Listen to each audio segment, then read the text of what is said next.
Okay, well, it's a pleasure to welcome Leonid Kalachev, who's a professor of mathematics at the University of Montana, to give us a seminar today. And I believe this is your first visit to McLaughlin Research Institute, so welcome. Thanks for coming. So in addition to his role as professor at the university, Leonid directs the Statistics and Applied Mathematics Core at the University of Montana, which has been a really, which he founded as well, and which has been a very useful and important core for studies at the university. It's been a really great model of how you can interact across disciplines and help to foster science with mathematical precision. As a neuroscientist, I really appreciate the importance of mathematical modeling, and it's been an important part of our work for a long time in many neuroscientists. And Leonid has been a great collaborator in that for many years now, so it's been a pleasure working with him. Just a little bit about his history. He got his master's and PhD in theoretical and mathematical physics at Moscow State University, which is the top mathematics institution in Russia. He specialized in nonlinear phenomena and physics of semiconductors and modeling, and he's over the years worked on many different aspects of natural sciences, including, in addition to neuroscience, physics of semiconductors and atmospheric chemistry, and as we'll see today, also disease modeling. He's received grants from he's worked on projects through NASA, with the Office of Naval Research, NIH.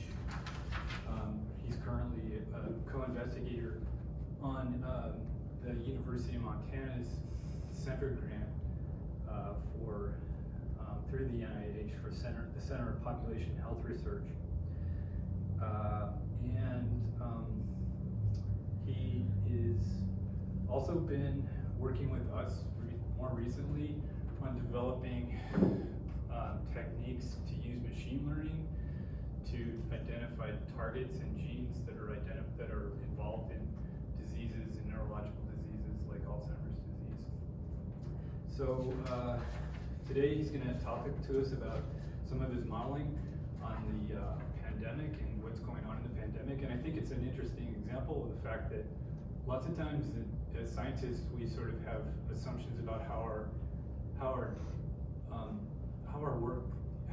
models, how our systems work, and the data that we're getting from our experiments. And sometimes we have preconceptions about what they mean, and they're oftentimes, when we delve more deeply into them in a statistical way, there are non-intuitive things that emerge from them, and I think it's a good example of that in this case. So I will turn the floor over. Thanks again. Yeah. Thank you.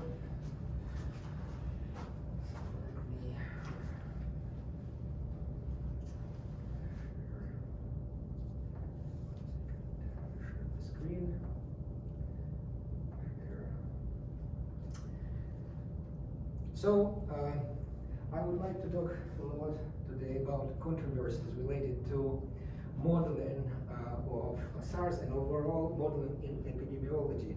You've heard maybe there is a lot of groups that exist: Oxford Group, University of Washington Group, many others. They have vastly different predictions on the SARS epidemic.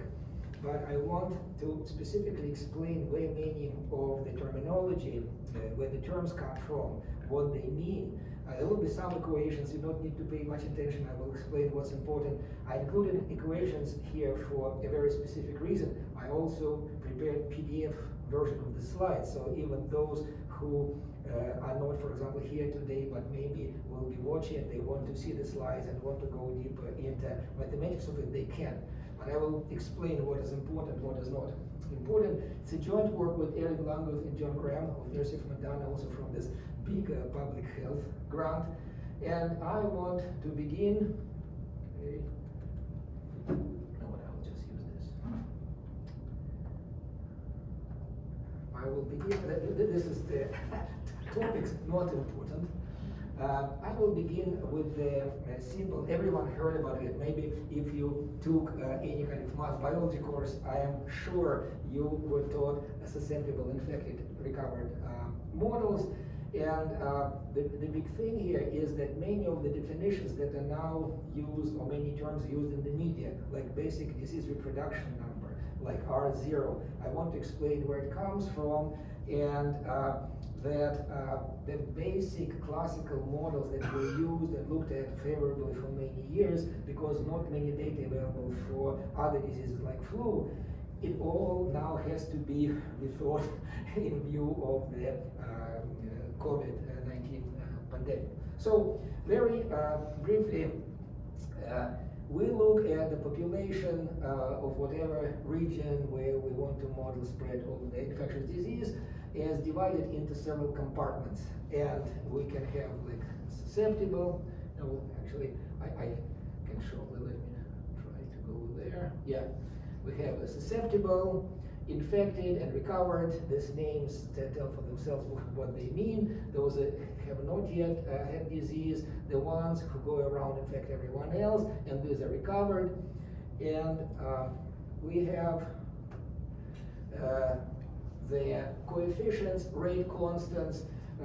Infected and susceptibles need to meet in the environment to kind of disease to be transmitted. Law of mass action is used to derive system differential equation that does it. The meaning of alpha, if you think of it, is a fraction of susceptible that is going to be infected by one infected person per day. And beta is a characteristic constant such that 1 over beta is time over which the person becomes healthy again after the disease. We assume for now no one dies, everything is fine. So here is the, and this is where I do not want to go into too much detail. So essentially differential equations, they connect rates of change, ds dt, di dt, dr dt, just says rate of change of certain population with time, and on which it depends. Law of mass action tells that the probability of people to meet in some environment is proportional to their population densities, which are proportional to populations themselves.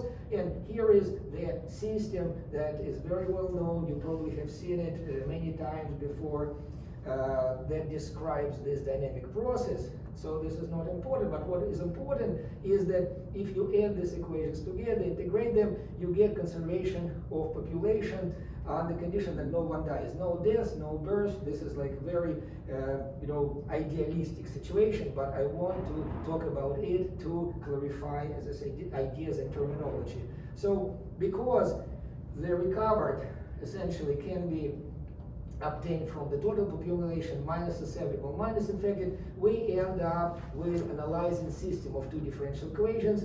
So it looks very simple. Maybe for you it looks hard, but there is no exact solution. So there are a lot of numerical and qualitative methods for solving it. And as I told you before, it's like very nice to show an example. Assume that we have population like a school. There are 300 kids, and we have one infected, comes from outside. Number of susceptibles is 299. There are no recovered at the beginning. This means that no one was vaccinated, no one had disease before. I just chose some parameter values. You will later see they are very much related to actual true examples. This is just an illustration. And numerically, we can use standard codes to produce behavior of these different populations belonging to different compartments as time changes. So these are susceptible. Certainly, in this particular case, they go to 0. Everyone gets infected eventually. These are infected to spread the disease. The population of affected goes up, then goes down, and these are recovered. It's exactly the system of differential equations that I have shown to you, and these particular parameter values that allow us to produce this particular solution curves. There is another qualitative way of analyzing the same system. We can use so-called phase plane. Here, the x's correspond to susceptible and infected, and every point corresponds to some solution. For example, here is 300 or 299 susceptible, 1 infected. Arrows show how a point corresponding to a solution moves along this trajectory, which is a solution. So this blue curve, it's like different type of representing these curves. But why this representation is so very important? You see, here is what's happening. We look at the projection of a point corresponding to a solution belonging to this blue curve. To horizontal axis, we get number of susceptibles at given instant of time. Sorry, I show it here. Yes, and then if we project any point on the blue curve on the vertical axis, we get number of infected. Notice, number of infected first grows, reaches this maximum, and goes down. Right? It's the same as here, infected. Grow and go down. Here we see how this process develops in time. Here, time is somehow suspended. So it's just like a point moving along this curve also depends on time, and this is how we alternatively represent the same solution. So I want to specifically point out, notice there's a very special value of the number of the susceptibles such that infected first grow and then go down. We want to figure out what this point corresponds to, what are the parameters that allow the infection to actually end. So I need to talk about behavior of phase trajectories. Notice, this is nothing, here it is, but the second equation in this SIR differential equation system. If we take one of the parameters out, we have this very important term, alpha times S divided by beta. S is the number of susceptibles. Alpha and beta are exactly parameters with which I started in this box model. And the IDT is the rate of change. If the IDT, rate of change, is positive, then number of infectives increases. If the IDT is negative, rate of change is negative, it decreases. And there is some special value where alpha times S times beta, so alpha parameter times susceptibles times beta equals 1, where there is like a turning point. Before that, the infection was increasing and then it went down. So here it is. So number of the susceptibles, S equals beta over alpha. So this is very, very important parameter. It does change when time increases. As time progresses, so number of susceptible changes, eventually the disease dies out. However, we want to ask, what if at the initial instant of time, when the infection starts, what is S, susceptibles? It's all population except minus 1 or 2 infected. Can we have the situation where this term in the brackets is already negative? What does it mean? That although we have a population, although the infected person enters this population, if we substitute here for S and initial number of susceptibles, the whole population, but alpha and beta are such that this term is negative, then rate of change will be negative, and without even starting, the infection will die out. And that is exactly the meaning of this very widely publicized parameter R0, basic reproduction number of the disease. It's exactly this coefficient alpha times S of 0, which is initial population, divided by beta. And if this R, they always reported in the news, whether we have R0 greater than 1 or less than 1. And each time when they recalculate it, they think that this is exactly the day when we have this new infection started. So what would have happened if the infection would have started today? Say, do the recalculation, and they obtain this value, and they check whether it's greater than 1, less than 1. So here is where the first controversy comes. If you read practically any news media story and majority of scientific research papers, they will tell you that R0 is the number of new infections produced per 1 infective individuals. And if you produce more than 1, then you have infection. If less than 1, then there is no infection. It's not true. Absolutely has nothing to do with the truth, because imagine, it is a population parameter. It was introduced in the context of only this kind of model where we have not one person but population density. And when someone gets infected, at the same time, imagine there are many people, some of them are diseased, some not, but some of them become healthy during the same time period. So in fact, everything must be average. So it's not how many one produces. Therefore, when we talk about contact tracing, it is important to know who was nearby infected person. Now, for example, I teach a class, and I have 6 students who are isolated, not because they were sick, but are sick, but because they were in close proximity to someone who tested positive. But it is good for tracing, but it completely does not give you any idea about the dynamics of the disease. Truly, here is important, the meaning of R0. We have with all dynamical systems, and that's this system of equations, which I have shown to you, they are the kind of SIR model, differential equations, so-called dynamical systems. They have characteristic times associated with each process. And here we have 2 characteristic times. One is characteristic time of the spread of the disease, which is 1 divided by alpha n. So the measure is 1 kind of days.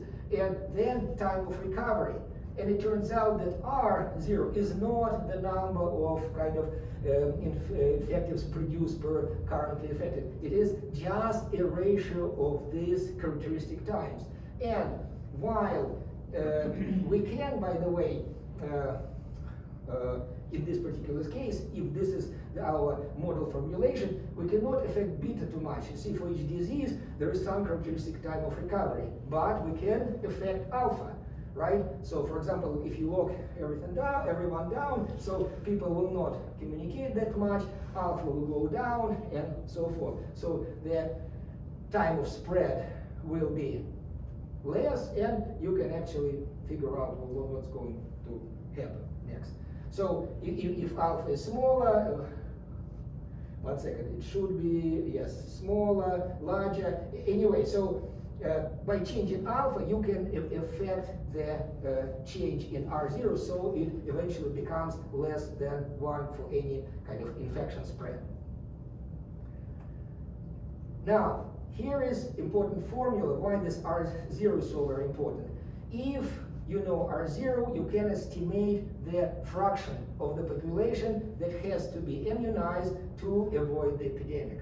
So imagine, essentially, by immunization, you reduce the number of susceptibles, because susceptibles, they do enter this expression for R0. If you reduce N here, like the initially susceptible population, you reduce R0 and can make the whole alpha N divided by beta less than 1.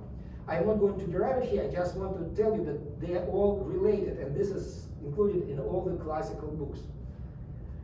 And essentially, here is another controversy.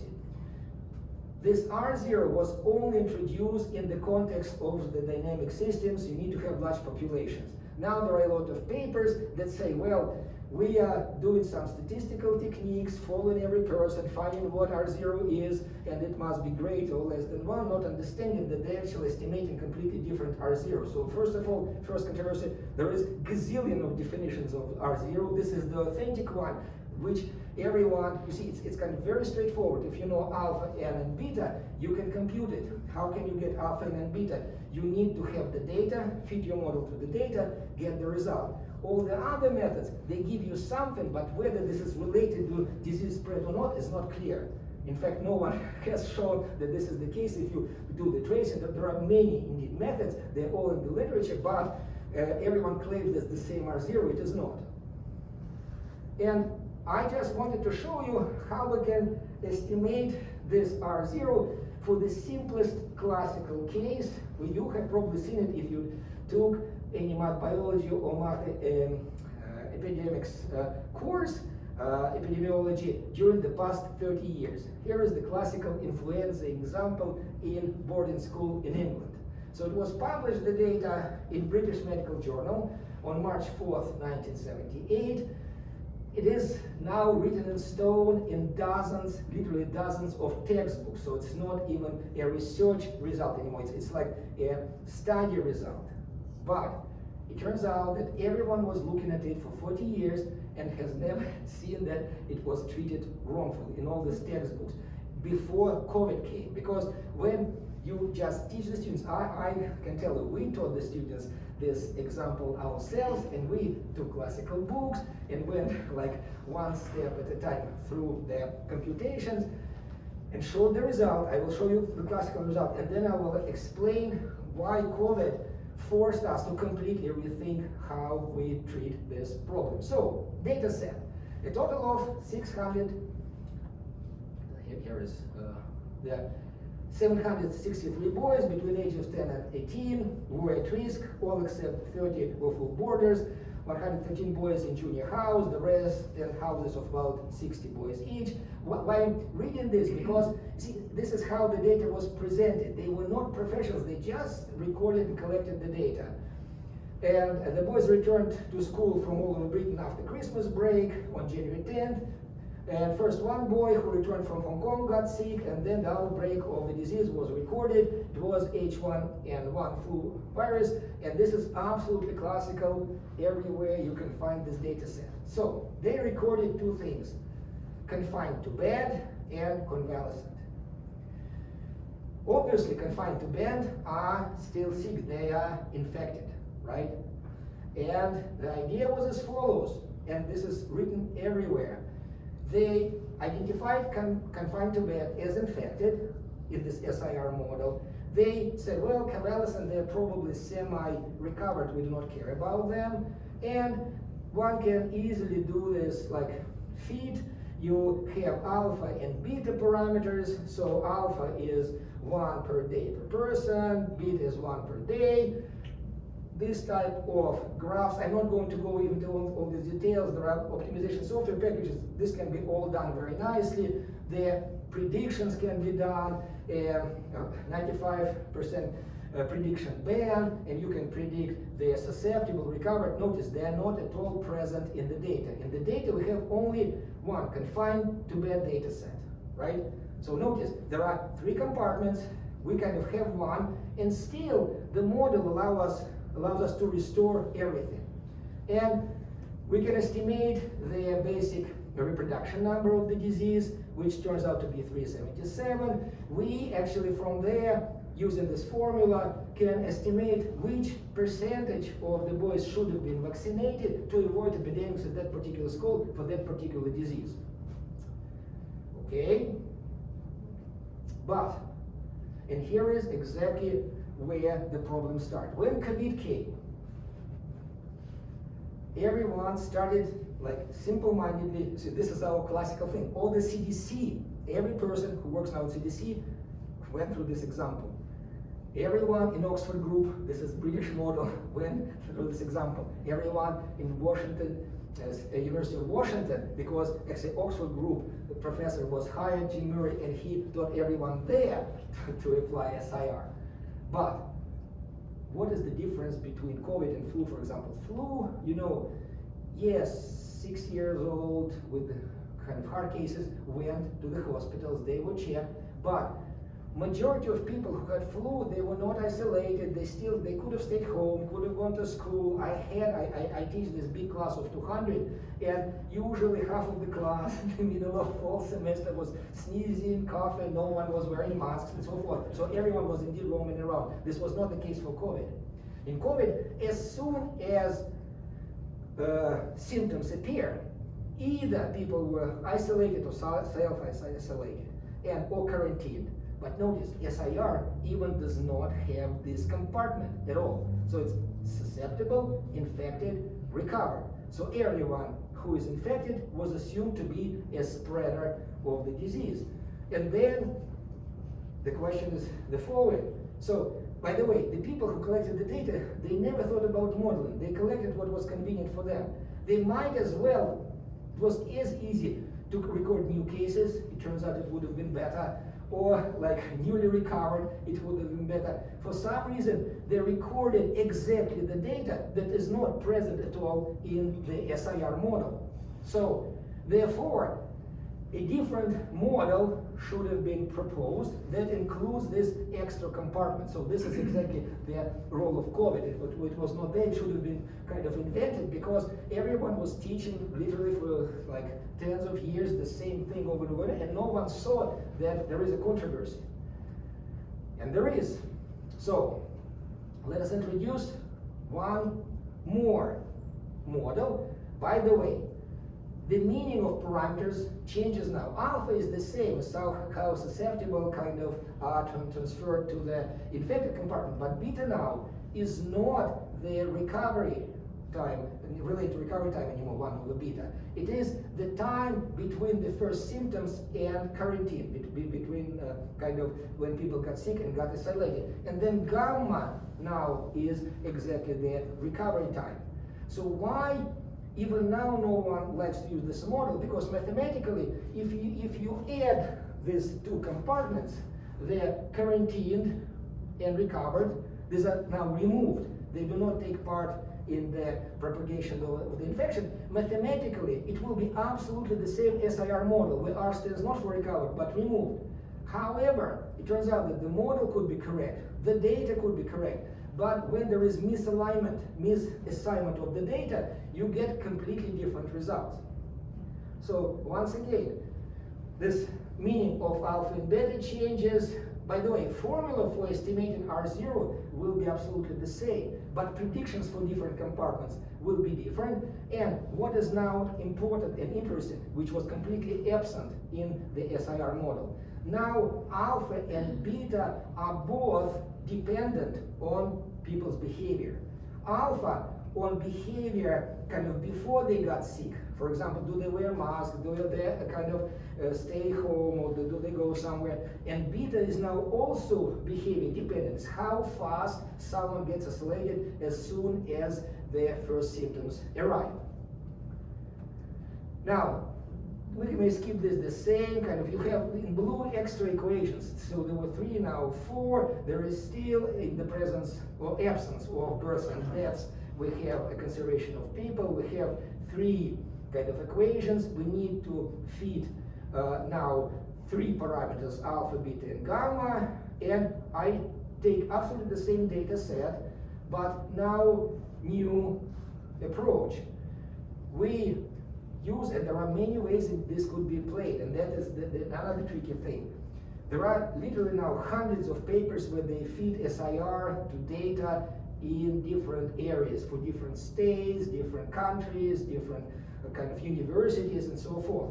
However, how to interpret the data is a bit tricky. For example, we have this confined to bed and convalescent, that they probably are still kind of infected, but certainly they do not propagate the disease. They do not infect others. However, we may say when before getting to bed for a short time period, they had to go from the classroom to the room where they were isolated. Maybe this was exactly the time when they infected someone, right? So let us try to say active cases, and I will explain once again, there's a lot of controversy also about terminology. Active cases now are the ones which could spread and also can be isolated. They all carry the disease, but some are spreaders, others are quarantined. So confined to bed and convalescent. We do the feed, nicely looking, absolutely kind of the same story. So this is what no one realized, that you can have the right model fitted to the wrong data, still get pretty picture, and that was the kind of the point that sold this model even for the wrong data collected. Now notice, we have also a chance to estimate all the parameters, but now this is the important thing. R0 has changed. Now R0, this basic reproduction number, is 3.23, and from the formula for a fraction to be vaccinated, it's small. It was 73%, now it's 69%. And we say, well, 4% for 700 boys, not much. Yes, but if it's a country like UK, New Zealand, United States, it's a huge difference. What portion of population needs to be vaccinated to eliminate the disease? Next, yet another viewpoint. Let us be honest, truly confined to bed and truly convalescent are, you know what, they are isolated. What I mean, there was an assumption we made that this confined to bed, when they went to the kind of isolation, to confinement, they were able to kind of infect someone. But when we say, well, they were infected, but we did not know how it went. Let us model tell us what's going on. And once again, we can do the fit, even under this condition. So now quarantined are confined to bed plus convalescent data, and we have all the parameters. Notice what happens with R0. It became even smaller. It is now 2.87, and it turns out that just 65% of the school boys population should have been vaccinated. So it does make huge difference. Now, to summarize, so here are the results. If we use the classical, like old approach, we get that the fraction to be immunized was 0.73%.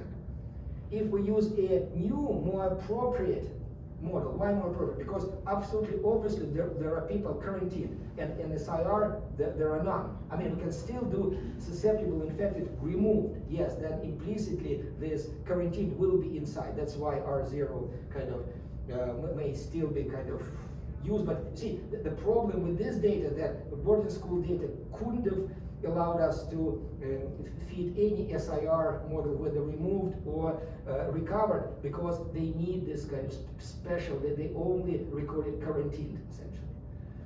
And then, new approach, when active cases are confined to bed and convalescent, 69%, and quarantined, which are confined to bed and convalescent, 65%. Notice, it does have implications on policy. And maybe you've heard, so there is Oxford group that first predicted like 2 million dead, and then no one dies. So it's exactly, from my viewpoint, because there was misalignment between the data collected and how it was used. The model is correct, the data is correct, but if there is a mismatch between the two, actually the predictions could be a bit tricky to make.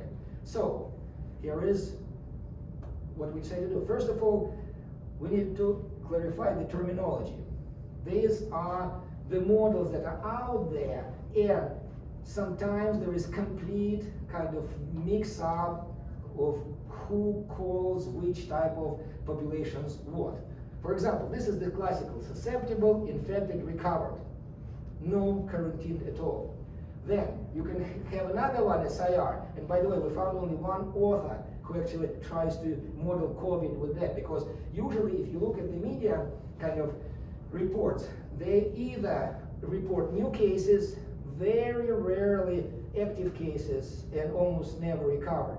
So if all the data is available, yes, you can do very nice fits, but usually for some reason, I don't know, for reporting purposes or because it costs money, they only report one data set. I think it's enough. So we ask the question, if you are only allowed one data set, what data set should be collected and reported to completely identify parameters in SIQR model? This was like the main kind of question scientific that we want to ask. But first we needed to figure out what are we actually doing, what are the data sets. So susceptible is kind of easy to count. By the way, infected are impossible. Person could be infected, may not have symptoms and so forth. So in fact, if someone says, well, I have infected data, they don't. Although we can assume that we have it, but truly we don't. Removed, you can. So if someone was sick, you immediately isolate them and do not care when they recover. So if you add them up, you get the removed. So they removed, they are first sick, but do not spread, and then they recover, still do not spread. This is, so it is easy to collect this data and report. And finally, this is SIQR model, but this is what I was talking about, active cases. So active cases, they're all infected, but the infected, they also divide in two parts: infective spreaders and the ones who are quarantined, they're still sick. So for example, in Missoula County, they give you this information about active cases, but according to the wrong way to treat them. They are all infected, so they, in a SIR, they must go around and spread infection. And so you can do even for the real data, say for Missoula County, as I show you later, so do correct fits or wrong fits. So Here's what we decided to do to illustrate this whole controversy. We took SIQR model with the known parameters values. They are very similar to the ones, now you see why even in the first example I used this particular, closed values, because this is what turned out to be approximately parameters for boarding school example. And we generated the data set, introduced some noise, so they are susceptible, infected, quarantined, and recovered. Exactly. And then we say, what happens if we feed to this SIQR generated data, SIR model, assuming that only one data set is available, either susceptible, which gives us total cases, or quarantined, or recovered, and so forth. Here is what we see. So there are 4 scenarios. The first row shows us the data that was fed. In this case, total cases, active cases, scenario B, scenario C, recovered, and scenario D, removed. And then these are predictions. We pretended that we do not know, so these bubbles or circles, they show their generated data, and the solid line shows model predictions. Notice, every single one of these feeds in the first row looks beautiful. So this is what misled many researchers before, and in particular for the boarding school exam. This is a beautiful, this is a beautiful feed, every single one. But predictions are completely different for different cases. So I would say the best is still scenario A, but if we want to figure out what recovered are, we can't. We can only predict removed. If we have removed, we can restore all the data very well. But if we have just active cases or recovered, all the predictions are completely off. So yes, we have very nice fit for a given particular data set, but all the rest are not good. So here is how it looks. These are the values of parameters for which data was generated. So alpha, beta, and gamma. And you can see gamma is not present in SIR at all. And we have, for scenario A, it is kind of close, 0.02, 0.74. For case D, it's kind of close, almost 0.02, almost 0.74, but completely off results with exact data. Everything is known completely. Notice, they're not even close, neither alpha nor beta. So, once again, the feeds to the available data sets are beautiful, they're great, they're perfect, but predictions are not.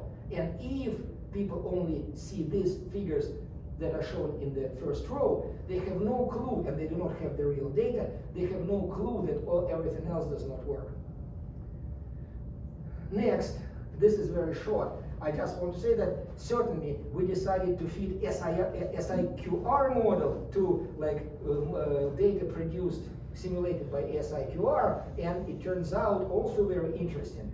Not all the single data sets are equal in allowing us to specify parameters. For example, if we have active cases, recovered cases, quarantine, then all 3 parameters are on the spot, exactly as the ones which we use to produce the data. However, if we have total new cases, which is the same as new cases, and infected cases, only alpha and beta could be estimated and gamma cannot be estimated.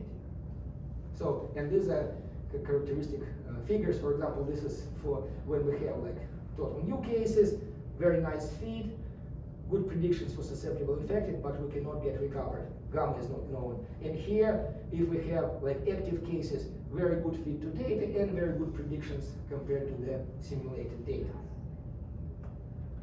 Now, we decided also to illustrate these ideas using Missoula County data for COVID for last fall. There were a total of 18 weeks, and these are weekly counts for new cases, then total cases. We just added the new cases, and it's clear that they give us total cases, and these are also so-called active cases that, although they reported them, people who were sick on a given day, but it was not kind of quite clear how they distinguish between infected, quarantined and recovered. It's kind of combined. But why we decided to look at this case? Because this was exactly the situation. Active cases, infected, as they used in the boarding school, associating them with infected.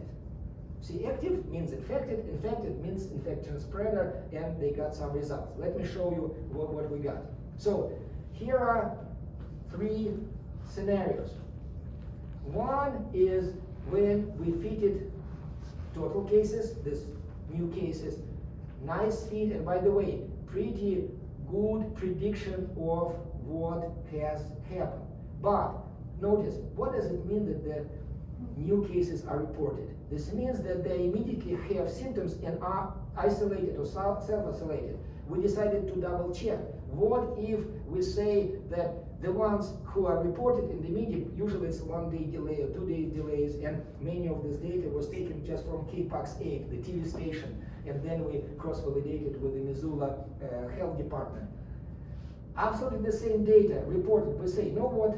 After 1 day, when we reported, when we know that they reported, they were already isolated. They may as well be removed. And absolutely, I will show you the table on the next page. The parameters are practically the same. So it turns out that if data is reported, whether you consider it as total cases or removed, for COVID, it doesn't kind of matter, it's the same. But what if we use the wrong approach, the one that was used classically in all the textbooks for analyzing the boarding school example? We say active cases are infected. What if we say infected are active? Notice, here we get, for example, total cases go to 6,000. Here total cases go to 30,000. It was absolutely not even close to what was observed in Missoula County. So, you have to show it. Oh yeah, sorry, yeah, absolutely, forget it. So yes, this is scenario A. Total cases fine, the same. Removed cases fine, but in this particular case, the active were associated. Active means infected, infected means infection spreaders, and we have, if active were treated as they were treated classically, like in boarding school example, then prediction for total cases would have been about 30,000, while it was truly about 6,000 total. So here is the table, and notice for scenarios A and B, these are practically undistinguishable.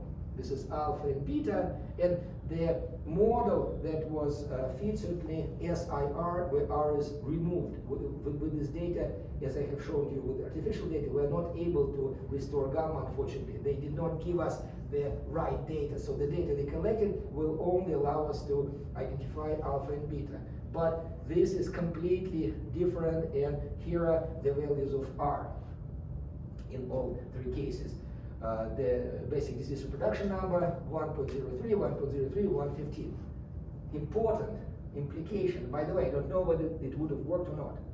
So Missoula County was on a lockdown during the fall semester at the university, so from August to December. And that is why these numbers are so very small. This one is larger but still small. And by the way, if vaccine was available then, and if kind of the lockdown would continue, but people who go out would have been vaccinated, probably it was easy to stop. I mean, locally, certainly, that is the problem. Locally, epidemics right then and there. However, because Montana, Missoula County, United States are not isolated from other countries, imagine still someone can come from Hong Kong with a particular strain of a virus, and the whole thing starts all over again. But this is kind of interesting illustration of the difference that the right association of data with the right model makes, although models are very well known, data is available, but just treating it differently, you get either more meaning of it or less, better prediction or worse. And conclusions, just very, very short, just that the compartment for which data was available for boarding school example is not available in SIR model. The new model should have been introduced. It is very applicable to the COVID cases, and here are the data sets that need to be collected, reported. Even one of them will suffice to produce complete identification of SIQR model versus only 2 parameters and R0. Thank you very much.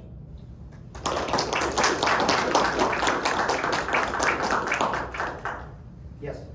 Have you considered a model in which some proportion of recovered becomes susceptible again? Yes, so here is it. We plan a series of articles, and we already wrote this one, and we have really trouble attracting editors' attention to it because there are literally hundreds of articles with SIR COVID that are now people bombard all these journals. No one looks at it, so we tried to attract attention. We actually started with Science. They didn't even look at it. They say, well, we have too many of those, and just rejected it. So certainly, the next step, there are several steps, there are actually at least like 4 or 5 more papers that we want to write about it. One is how we can estimate R0, this basic reproduction number, directly from data, because they have all these tracing requirements, phone and so forth. You're not understanding that it's not needed. It's needed for a particular person to know where you were to isolate you, but it will not affect dynamics. It will not allow you to estimate R0. So, but if you have the data, R0 value is already there, hidden. So this is like one direction. Then another one is to show, we have interesting data for University of Montana. So this is for the whole county. We want to kind of combine the two, and we have like secondary evidence of the fact that asymptomatic are not spreading. So the big conclusion is that for the flu, when no one is isolates, everyone had flu one way or another. Either you had a flu shot, or it could have been mild, you never noticed, or it was severe, then people ended up in the hospital, but everyone had it, like 100% of the population. Because if asymptomatic spread, we have, even if 0.5% were asymptomatic, the picture would have been absolutely different. So it's another kind of paper we're thinking. And then, exactly as you say, what if we have vaccination, which lasts for so many kind of months, and a new strain comes, so you imagine you can have two SIQR, but it will be like SIQR like 1 and SIQR 2, the ones who were vaccinated or had disease, or the ones who were not, and then they can be exposed to a new strain where you need a vaccine, no previous immunity works. Yes, absolutely. So it's absolutely the same type of thing. The question is where to get the data. Now the data is being collected, it's like all over the world for that. Yes? I feel like another variable is you're assuming that people who test positive are quarantining, but I know that not everybody who tests positive quarantines, and so, you know. Oh, yes, exactly. This implicitly, the data contains this. You see, this is it. When we talk about beta, that is why I was telling you that this is a population average parameter. If you say, it's kind of interesting to see what these values are, kind of for real life situations, like for the boarding school. Let me show you. This is really interesting. 1 second. Sorry. Notice, this is the classical approach. What is beta? It's how fast people become recovered. It is 1/44, about 2 days. Well, certainly no flu last 2 days. Even from the graph it was shown. So they were estimating something else, right? But it is kind of interesting when we go further, like here, beta and gamma must be kind of combined. So you have a longer time period, right? And in the sense, if someone does not follow instructions while others do, in average, it produces exactly alpha and beta that are characteristic for this location, for this population. So it kind of, it reflects life. If someone is not isolating here, then beta and alpha will change the values in average. Yes? I was curious, are your models taking into account contact tracing? Is contact tracing a really valuable? So here it is. There is a public population kind of disease dynamics, and there is individual disease dynamics. And these are two different things. For predicting when and how the epidemic starts and stops in a given population, contact tracing is absolutely unnecessary. Because, you see, yes, someone was in close proximity, they isolate or not isolate and so forth, but for a particular person, yes, it is important. Yeah, that's interesting.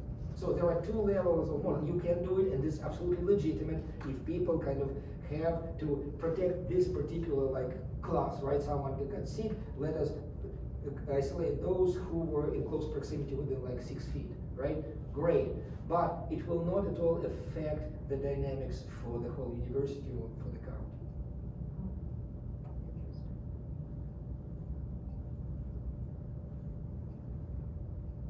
Other questions? Yes. People die from COVID, Yes. so the model probably needs another parameter that Yes, exactly. See, decrease the population. thank you very much for your question. It is really important. So this is idealistic scenario. In reality, imagine that there is not only those who die from COVID. There are stratas, like different age groups, right? In principle, and different age groups, they communicate and interact differently. In principle, this all can be taken into account, and for every age group, if someone is sick, now there is very detailed percentages of what is like death rate for every age group, every race, every gender, I mean, everything. Here is the problem, where to get the data, right? So, in fact, it all could be, I mean, we can say, in Missoula County, here is the structure of the population.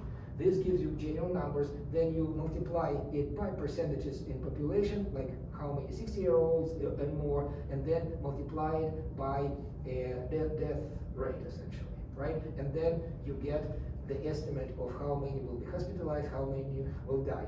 But this is like a rough estimate. If you want to know kind of more, because you probably know Missoula has a lot of retirement homes. They were completely shut down from the outside world. So the dynamics there is completely different. So you have this isolated community, and then imagine someone like a nurse comes with COVID, God forbids, and then you have a local kind of epidemics like in this boarding school, but not in the other nursing homes. It all can be done on the local level, on the global level. It's like here I more try to explain that like methodology. That methodology that was used, it was really, I would not sloppy, but no one cared. You see, for flu, yeah, kind of everyone indeed is sick and going around, yeah, like bother. Here it's completely different dynamics. Because, and you know, by the way, flu has disappeared. There was no flu for a year, and then one of the big questions, like specialists ask, how can we return flu back? Because it's not normal. So if the flu comes back, maybe COVID will go away.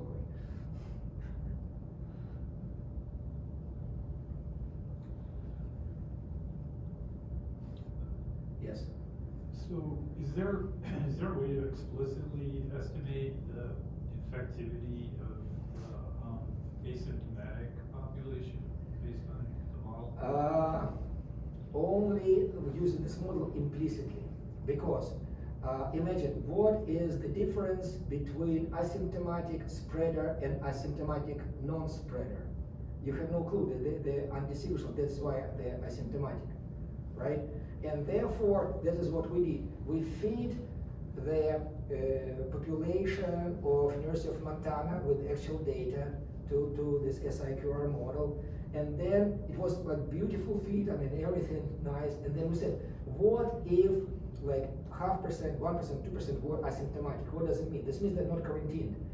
Now, by the way, it turned out that under conditions that were observed last fall, the people from showing symptoms to getting isolated, it took them like 4 hours only. And they immediately got either self-isolated or to the hospital. But if they're asymptomatic, they go around for 2 weeks. So they go around and infect, and it turns out the numbers would have been huge, like practically all the university would have been sick within 2 weeks. Because we did not see it, this is a secondary like proof that probably asymptomatic are not spreading. But we cannot say for sure because there is no data. It was like what if scenario. That's really interesting to think about because they would be in the same class as people that just are choosing not to get tested. Right. And maybe have some symptoms. So there must not be very many of those people. No, but this is kind of implicitly taken into account because if everyone would have isolated who are sick, we wouldn't see the epidemic spread. Right. So, Right. and by the way, this immediately tells you, I already told this I think to Mike and to Dennis, that it gives you a very interesting idea to fight epidemic. And I think that is why it was so unsuccessful in the past. If someone feels any kind of symptom, they just need to self-isolate, but be sure that they will be provided money, food, and so forth, because people were afraid, what if I get fired? What if I have nothing to eat? And yes, there would have been probably some who would take advantage of it, but the cost would be incomparably smaller if you look at shutting down the economy. So just promise them everything, give them everything, let them stay home, and if they feel bad, kind of in a closed car, like go bring them to ER and treat them. And I think the dynamics would be completely different. And we are moving from like complete lockdown to complete like free roaming. It's not working that way. The population need to understand that if you have the first system, stay home, period. Well, are there any other questions? If not, I want to thank you. Yeah, thank you very much.